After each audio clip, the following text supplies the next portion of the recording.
আসসালামু আলাইকুম। রাফেজ বা আঁশ জাতীয় খাবারের নাম শুনেছেন? রাফেজ বা আঁশ জাতীয় খাবার হচ্ছে বিভিন্ন শাকসবজির বহিরাবরণ, ফলমূল ইত্যাদি হচ্ছে আঁশ জাতীয় খাবার। এই আঁশ জাতীয় খাবারগুলো আমাদের দেহের জন্য খুবই উপকারী।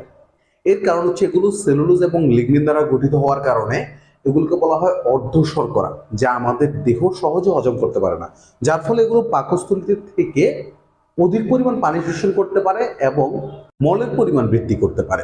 তাছাড়া এই খাদ্য উপাদানগুলো আমাদের খাদ্যনালী থেকে বিভিন্ন বিষাক্ত পদার্থগুলো শোষণ করে, যার ফলে আমাদের খাদ্যনালী ক্যান্সারের মতো দুর্লভ রোগের সম্ভাবনাও কমে যায়।